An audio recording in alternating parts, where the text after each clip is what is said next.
There is no doubt in my mind that The Last of Us Part 2 will be an amazing game. From, of course, a studio that has proven itself time and time again with games like Uncharted and The Last of Us, it is clear that Naughty Dog will be making another spectacular game with The Last of Us Part 2. And while we have 2 trailers for the game and 3 gameplay segments, it looks like we really don't have a lot to tell off of what exactly is going on in The Last of Us Part 2. We know a few things here and there, but not really from the root of like the main plot of what is going on. And it's not that we really want to know every single main plot point and every single detail of what we're exactly doing going into the game, because of course that'd be a spoiler. However, we do have one thing that was pointed out to me in the comments below from one of you guys in the E3 2018 gameplay trailer that really does have a lot of context, really does show what this game could potentially be about, amongst other clues that they've given us as well from studio heads at Naughty Dog. But what is going on, guys? It is your boy TKD122 here, and today we're going to talk about how The Last of Us Part 2 could possibly be about hate as well as revenge.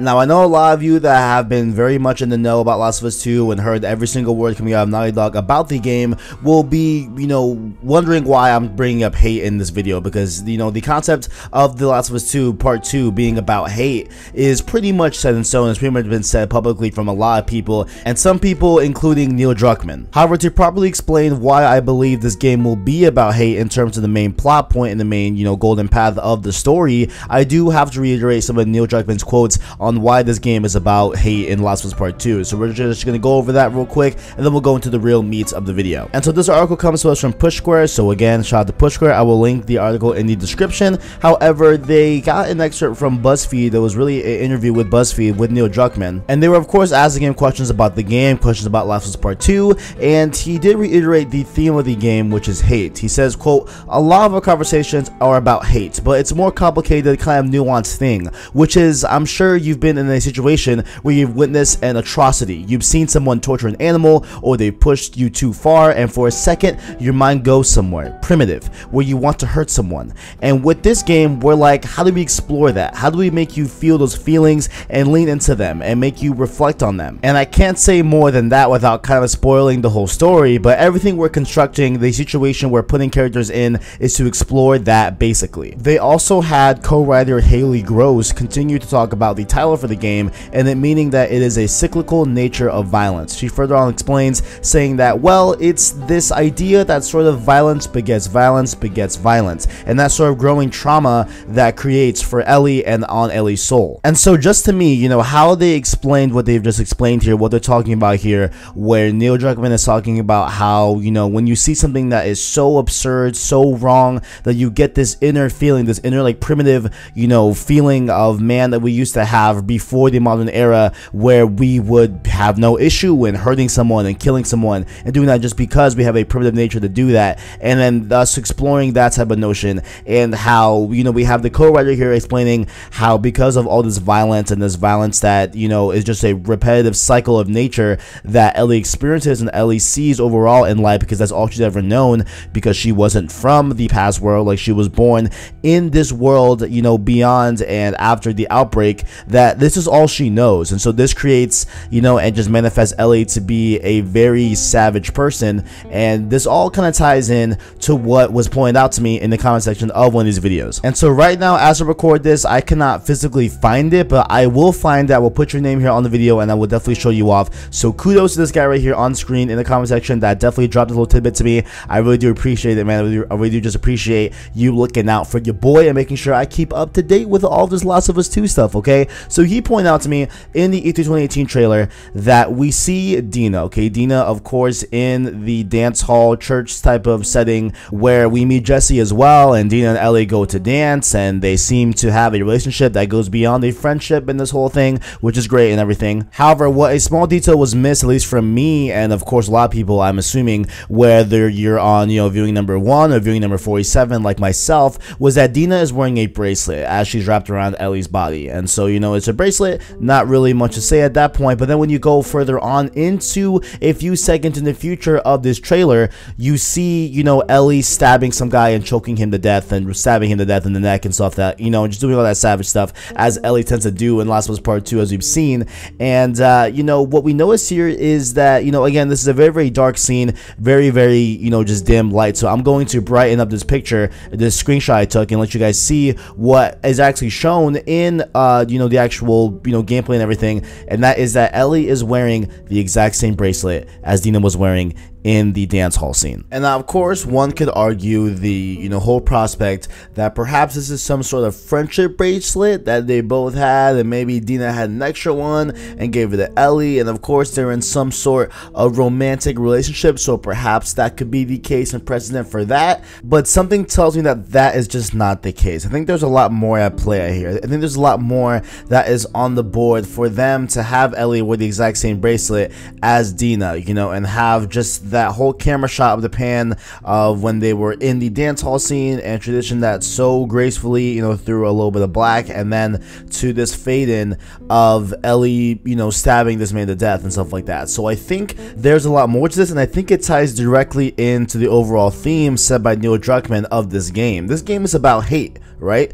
And so it seems like also with that combination, in terms of the first time we ever saw Last of Us Part 2, where we have Ellie, you know, having this kind of redemption speech where, you know, she is talking to Joel, or fake Joel, however you want to, you know, put it. I know that's a whole thing on the internet, it's a whole debate, but you know, talking to Joel, and you know, she's saying that I'm gonna kill them all, every last one of them, all that stuff like that.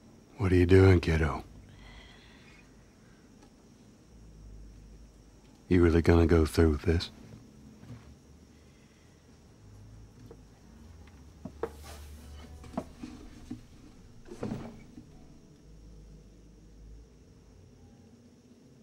I'm gonna find,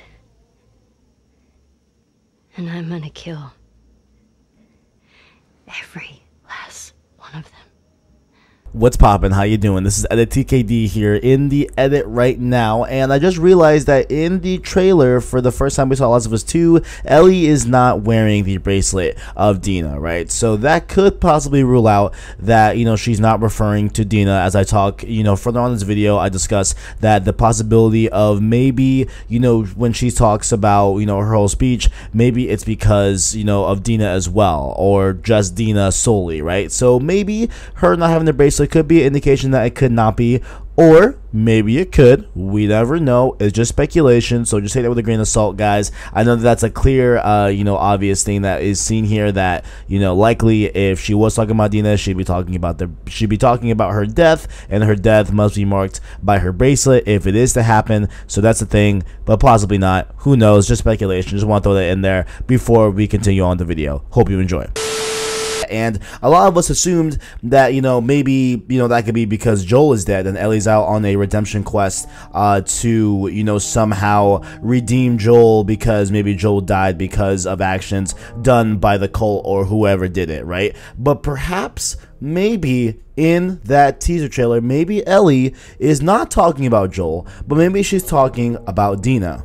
I mean, think back to the quote that Neil had to say about the game. You know, he says, you've seen someone torture an animal, or they've pushed you too far, and for a second, your mind goes somewhere primitive, where you want to hurt someone, right? And so maybe, you know, this cult that we've been seeing in Last of Us Part 2 and stuff like that, or maybe some unknown enemies that we don't even know at this current point, maybe they do something to Ellie and her friends so absurd and so outrageous and out there that it causes Ellie to go to another state of mind that's super primitive, and she's out on a redemption quest, right? So maybe, perhaps, let's say it could possibly be the cult. Maybe the cult launched an assault on Tommy's community that they're at right now when they have the dance hall scene. Maybe they do that. Maybe it's some other random group that does it as well, but perhaps they do some sort of crazy assault on Tommy's community, right? Like something big happens to Tommy's community and it causes Dina to die, right? And I think that could push Ellie that much over the edge to launch a crazy, you know, self-redeeming, well, not self-redeeming, but like some massive redemption quest that she goes on, and she's an absolute savage that we saw in the second half of the E3 2018 gameplay trailer. And also this could maybe tie back into the co-writer's comments as well, where, you know, she was saying that, you know, Ellie kind of has this state of mind where she just has this mantra of like violence begets violence begets violence, and it starts to grow, and that trauma within Ellie that kind of just makes her just be this kind of way, where she's a savage and stuff like that. So like maybe that could also tie as well. And I don't know where Joel fits in all of this. I'm not 100% sure, honestly. That's gonna require like a little bit more thought, maybe a little more pondering. But you know, maybe Joel, because the whole thing about Joel is probably a whole separate video, but it is very strange to not know Joel's kind of overall place in this plot. And of course, it is probably a spoiler, so obviously I'm not, you know, gonna, you know, expect that they're gonna straight up tell us where Joel is or what Joel is doing, you know what I'm saying? But I just always hang on to the, you know, fringes that Joel is probably still important in this story, and of course he is still important in the story, like he has to be, you know? So I don't know to what capacity he is in terms of this whole thing, but I think it's probably safe to say that with all these places in play and all these different things that have been said in quotes and everything, and you know, even with Neil Druckmann with his last quote saying, and I can't say more than that without kind of spoiling the whole story, but everything we are constructing, the events we're putting the characters in, is to explore that basically, and to explore that whole, you know, mantra of going primitive when something, you know, horrible happens to another person that you love, or another animal that you love, or etc. And honestly, maybe the way Joel fits in all this is that, you know, maybe Ellie is on a redemption quest to redeem and, you know, get a revenge thing for Joel and Dina. Maybe they both get murked. I mean, I don't know, like a lot of things are happening right now, like a lot of things, you know, really do, you know, spring up from this whole thing of Ellie and Dina wearing the same bracelet. But let me know what you guys think in the comments below. What do you guys think about this bracelet thing? Does it change anything for you? Does it point to the fact that maybe Dina is going to end up dying in this game? Is there anything that you think or come up with your own theories as well about the bracelet? And there is a whole other video that I want to make separately besides this video that kind of tells a little bit more of the background of the bracelet and kind of more of Dina's, you know, type of character as she is, and you know, who she is as a character, because there's a lot more information that we've gotten since E3 about Dina as a character. So let me know what you guys in the comments below. I want to hear all your thoughts about Last of Us 2, and make sure also while you are down there to check out the description where you can find Instagram and Twitter follows on there. Make sure to also leave a like if you've enjoyed it, as well as stay subscribed to PlayStation Source to keep up with the latest, greatest, and PlayStation. Thank you for watching, and as always, greatness awaits.